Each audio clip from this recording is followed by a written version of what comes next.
자, 트럼프 대통령이 협상 진전을 거듭 강조하고는 있는데 미국의 지상작전 가능성도 계속해서 거론이 되고 있습니다. 어떤 시나리오가 나오고 있는지 한번 직접 보고 오시겠습니다. 네, 지도 보면서 자세히 짚어보도록 하겠습니다. 미군의 공격이 예상되는 5곳이 거론되고 있는데요. 먼저 해협의 가장 안쪽에 위치한 석유 수출의 허브죠. 하르그 섬이고요. 어제 트럼프 대통령이 언론과의 인터뷰에서도 내가 원하는 건 석유고 하르그 섬 점령은 매우 쉽게 할 수 있다 이렇게 언급을 했습니다. 하지만 이 석유 인프라를 공략하는 게 현실적으로 쉽지 않은 데다 이 해협을 따라서 구축돼 있는 이란의 방어선이 관건인데요.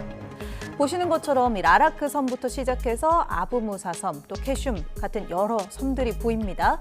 아치형으로 이 섬들이 자리를 하고 있는데 호르무즈를 지키는 핵심 방어선 역할을 하기 때문에 떠있는 항공모함으로도 불립니다.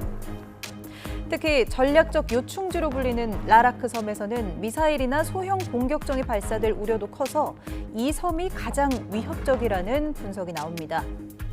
또 호르무즈 동쪽 해역에 정박해서 이란산 원유 수출 선박을 납포하는 방법도 미국 측에서는 거론되고 있는 상황이고요. 이란 본토에 지상군이 도달할 경우 본토의 전략적 요충지를 점령하거나 또 수도 테헤란에 숨겨둔 고농축 우라늄을 확보하는 등의 작전을 펼치는 것도 전망되고 있습니다. 예. 자, 요거는 이제 김덕일 박사께서 이제 먼저 좀 말씀을 해주시면 좋겠는데 그쪽 이제 또 이제 전문가시니까요. 실제 미군의 지상군이 투입될 경우 기존에 이제 거론되던 하르그 섬뿐만이 아니라 지금 7개 섬이겠죠. 하르그 섬 포함해가지고 나오고 있는데 어떻게 보십니까? 공략 대상으로 떠오르고 있는데. 하르그 섬은 이제 그 전에도 많이 언급이 됐었죠. 네. 이란 석유의 90%가 모이는 곳이고 이제 이란 경제의 심장이라고 보시면 되겠는데. 보셨다시피 페르시아만 안쪽 깊숙이 들어가 있고요. 여기는 이제 이란의 경제를 만약에 타격하고 싶을 경우에는 이쪽으로 작전을 할 가능성이 있을 것이고 이제 7개 섬이 나왔는데 캐슘 섬이라든가 길게 위에 이제 라라크 섬 같은 경우에는 아까 미사일 공격 얘기도 하셨지만 지금 이란 혁명수비대가 통해서 유조선들이 이동하는 걸 보면 저 긴 캐슘 섬과 라라크 섬 사이로 들어가게끔 이렇게 유도를 하고 있습니다. 그렇게 지금 통과시켜주는 배들. 그들의 상당 부분이 저쪽 그 좁은 통로를 통해서 들어가고 있어서 이쪽까지 위험 부담이 큰데 캐슘 섬이라든가 라라크라든가 좀 행감, 호르무즈는 이란 본토에서 상당히 가깝습니다. 그렇기 때문에 타격을 미군이 만약에 작전을 한데도 타격을 발생이 더 크고요. 오히려 툰부섬 2개라든가 아부무사 같은 경우에는 이란 본토에서 좀 떨어져 있고 여기가 아랍에미리트와 영유권 분쟁이 있는 지역이기도 합니다. 그렇다면 만약에 이곳에서 만약에 작전을 한다면 아랍에미리트도 이 연합 함대를 구성하고 싶어 할 정도로 지금 이 해협의 이 봉쇄를 해제하기 위해서 상당히 노력하고 있는데 그렇다면 만약에 공격을 한다면은 저는 아부무사 쪽이 가장 거리가 멀고 아랍에미리트의 어떤 협조도 얻을 수 있지 않을까 생각합니다만 좀 가능성이 근데 분명히 어떤 지상 작전 같은 걸 할 수 있을 것 같은데 지금 이미 전 세계가 이걸 다 알고 있기 때문에 오히려 그렇죠. 그래서 이쪽으로 이란 군의 이쪽으로 배치를 분산시키는 걸 있을 겁니다. 이쪽으로 계속 친다고 얘기를 하니까 이쪽으로 군대를 이쪽으로 집중시키는 효과도 있을 것이고요. 군사력을 분산시키는 효과는 있겠지만 지금 전 세계가 지금 다 알고 있는 상황이기 때문에 이쪽이 아니라 오히려 다른 곳을 할 가능성이 있어 보이기도 하고요. 만약에 다른 곳이라면 어떻게 말씀하시나요? 그것은 아마도 트럼프를 비롯해서 기밀 사항이긴 하겠습니다만 제가 봤을 때는 뭐 호르무즈 해협의 바깥쪽에 어떤 다른 항구를 공격할 수 있을 것 같고 가능성은 낮습니다만 그래서 지금 제가 봤을 때는 압박용이고 이란 군 전체를 분산시키기 위한 관심을 분산시키기 위해서 이쪽으로 분산시키기 위한 것으로 볼 수 있겠습니다만 만약에 굳이 섬 하나를 공격한다면 저는 아부무사 섬이 가장 가능성이 높지 않을까 생각해 봅니다. 하지만 이제 이런 뭐 특수부대라든가 투입한다든가 상륙작전이나 이런 것들은 미군 사상자가 한 명도 안 나올 수 없다면 뭐 가능하겠습니다만 나올 가능성이 매우 높거든요. 그러면 지금도 이제 반전 여론이 너무나도 높은데 트럼프 대통령에게 너무나 큰 부담이 될 수도 있습니다. 그래서 지상전은 저는 그래도 이 지상 작전만큼 그래도 마지막 카드일 것이고 이것은 현재까지는 협상전의 압박 카드로 좀 작용하고 있지 않나 생각해 보고 있습니다. 그러니까 말씀하신 것처럼 이 문제가 어떤 섬으로 어떤 해협으로 들어가든 이 작전이 상당히 위험하다는 게 가장 미국 측의 문제일 텐데 목표를 설령 달성해서 섬을 하나 점령한다 해도 얼마나 오랫동안 그게 지속될까? 그것도 좀 걱정이 됩니다. 이제 지상군을 파견한다는 건 월남전으로 이제 빠져들어가는 거죠. 수렁에 빠져들어가는 거죠. 지금까지 그래도 워싱턴에서 반전 여론이 크게 안 나오는 이유는 사망자가 14명에 불과하기 때문에 그럽니다. 자, 82 공수여단이 하르그섬이라든가 캐슌섬에 낙하산을 타고 내려가든지 해병대가 강습함으로 상륙하든지 피해는 불을 보듯 명확하나합니다. 이게 해병대 저희가 인천 상륙작전 전사를 읽어보면요, 예. 3배의 병력이 들어가야 된다는 겁니다. 예를 들어서 이란군이 10,000명이 짓고 있으면 30,000명이 상륙을 해야지만 피해가 최소화된다라는 이론이 있거든요. 예. 3배의 병력이 들어가요. 그런데 저 해안선이 생각보다 깁니다. 거의 1,000km에 가까운. 저 캐슌섬은 오늘 뉴욕타임즈 기사에 나온 걸 볼 때 미사일 기지가 상당히 포진돼 있다는 겁니다. 저 캐슌섬이 제일 크죠. 예. 그리고 저거는 뭐 거의 이란 육지하고 근접해 있는 섬이거든요. 사실 저 하르그 섬이 이란 석유 수출량의 90%를 담당하는 터미널 성격인데 거기를 점령할 수 있습니다. 그러나 그거는 인질에 해당되는 이란의 인질로 잡혀간다라는 얘기가 나올 정도입니다.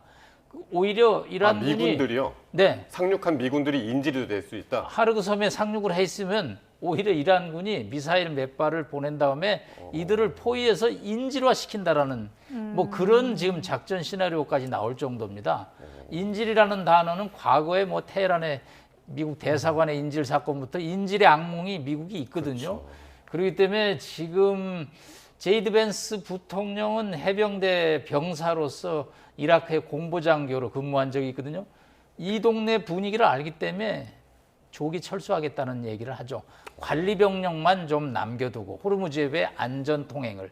예. 그런데 트럼프 대통령은 이 지역에 대한 지형적 특성에 대해서 뭐 큰 고민을 안 하시는 건지 아니면 못 하시는 건지 일단은 뭐 지상군 파병에 대해서는 트럼프 대통령은 부인하고 있기 때문에 예. 지상군 파병은 저건 상당한 도박이거든요. 그렇기 때문에 트럼프 대통령이 저는 저 손해나는 게임을 감히 시작할 것인지에 관해서는 조금 가능성을 49%로 봅니다. 그러니까 두 분 다 공통적으로 지상전이 벌어질 가능성, 특히 이제 트럼프 대통령이 지상군을 직접 투입할 가능성을 이제 낮게 보시는 것 같은데 실제로 수치가 나오더라고요. 미군이 지금 현재 중동에 배치되어 있는 미군이 기존에 있던 미군들 포함해가지고 한 5만 명 정도요? 정도라고 하니까 그게 이제 이라크 전에 5분의 1 수준이라면서요. 우선 여기 이제 5만 명이라는 것이 이제 네. 기존 걸프에 있는 걸프 지역에 있는 미군 기지에 있는 사람들 총 숫자를 의미하는 것으로 볼 수 있겠고요. 예. 현재 이제 뭐 전투를 할 수 있다고 해서 이제 뭐 해병대라든가 공수사단에서 온 병력은 이제 7,000명이고 거기에 이제 10,000명을 더 추가로 할 수 있다면 이제 총 17,000명 정도라고 이제 볼 수 있겠는데요. 이라크 전에 비하면 훨씬 더 적은, 이라크 전은 20만 명이 넘는 병력이 참전했으니까요. 훨씬 더 적은 병력이고 이란은 이라크보다 더 크기 때문에 만약에 실제로 뭐 육군을 투입한다, 지상전을 점령을 위해서 한다면은 뭐 훨씬 더 많은 20만 명 훨씬 더 넘는 병력을 파견해야 되는데 예. 지금 병력은 이제 다 털어도 지금 뭐 17,000 많이 온다고 해도 7,000명에서 17,000명인데 그래서 그런지 이제 본토를 점령한다든가 본토로 진군한다든가 그런 얘기보다는 작은 섬 위주로 해서 이제 그렇죠. 그래서 그런 이야기들이 그래서 나오나 봐요. 그러니까 지상전이라는 이름보다는 이제 작전이라는 개념으로 해서 좀 특수작전의 개념으로서 섬을 이제 점령할 수 있을 것이고 좀 더 위험 부담을 감수해서 핵이 있는 곳에 이란의 내륙 지역을 줄 수 있겠죠. 이스파한, 나탄즈, 포르도인데 고농축 우라늄 60% 450kg이 있는 예. 곳을 직접 들어가서 탈취를 하거나 아니면은 그 자리에서 그 우라늄을 핵을 이제 무력화시키는 작업까지도 이제 생각하고 있다고 하는데 이것도 역시나 위험 부담이 상당히 큰 상당한 난이도의 작전. 네, 상당한 같은데요. 난이도고요. 네. 뭐 공병대도 들어가야 되고 핵 능력을 무력화하는 부대도 들어가야 되고 예. 수송기도 들어가야 되고 그래서 또 내륙 지역이기 때문에 위치를 자세히 알 수는 없습니다만 이게 지금 잔해에 아마 지하 깊숙이 묻혀 있다는 얘기가 많습니다. 그렇다면 상당 부분 땅을 파내고 들어가야 되고 해서 또 주변을 또 호위하는 병력까지 있어야 된다면 상당한 위험 부담이 있고 성공을 한다면 모르겠습니다만 이게 만약 실패할 경우는 그야말로 내륙 안에서 그야말로 정말 인질이 되는 거죠. 그렇게 될 경우에는 완전히 이번 전쟁의 성패가 이란이 이기는 것으로 끝날 수도 있는 거고 반대로 이걸 정말 극적으로 성공시킨다면 이것만으로도 승리하고 나올 수 있을 정도로 트럼프 대통령은 이거를 상당한 전리품으로 생각할 수도 있는 그래서 상당히 위험 부담이 큰 작전이라고 볼 수 있을 것 같습니다. 그러니까 말이 고농축 우라늄 탈취 그래가지고 마치 무슨 007 가방 하나 가지고 나오는 것처럼 생각이 드는데 이게 상당히 부피도 있고 그 작업을 하려면 또 엄청난 뭐 공항도 새로 깔아야 된다고 지금 하던데. 영화를 저희가 자꾸 영화 상상을 하는데 예. 제가 과거 이라크 우리 이 아르빌에 파병할 때 제가 네. 부대 위문으로 가봤습니다. 이라크 지형은 이란 지형에 비하면 거의 평지더라고요.